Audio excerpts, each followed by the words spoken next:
Hello, this is Dr. Stanley Lang. Welcome to this broadcast. I have a question for you. Are you ready to forgive, or are you ready to be critical? So the reason I'm asking this question is that this was sort of the focus of my reflection during my own prayer time this morning. And it occurred to me that most people, myself included, are like sort of primed to be critical. And so it doesn't take much for us to start to be critical inside, to be having critical thoughts, critical ideas, criticizing people, at least in our minds.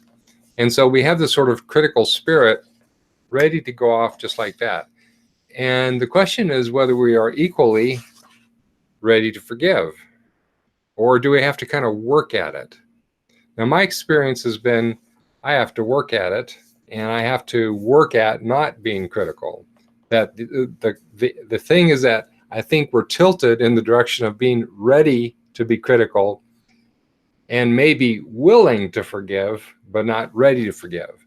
Now, what does it take to switch so that we're ready to forgive and only willing to be critical? Why is that important? Well, one of the reasons it's important is that it's, I think, the core of health. And this little diagram is intended to show the connection between the word love, which is kind of a vague word, and forgiveness, which is a little bit more specific. And forgiveness is one of the most powerful ways that we express love. It's a practical way of expressing love, whereas love is sometimes has more of a romantic use to it. But love that is not romantic, how is it expressed most of the time? There's a lot of different tender ways that it's expressed, but one of the most powerful ways is through forgiveness. And what this leads to 100% of the time is better health. And the reason it does that is because it decreases our stress. And so the reason that it's important for us to evaluate our lives, and do I tend to be critical? Do I tend to be forgiving? What's going on in my mind during the day? Is that these are the keys to health. So as you know, I approach health in a whole person health approach, body, mind, and spirit. And the spiritual component of health, I believe, is most powerful.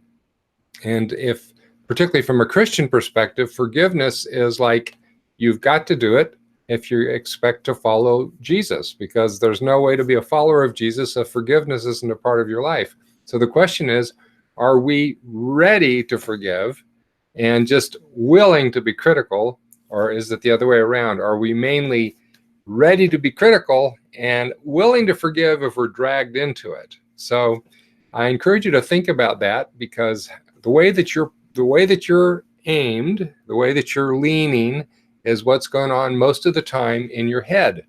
And that's affecting how much stress you have that's self-induced.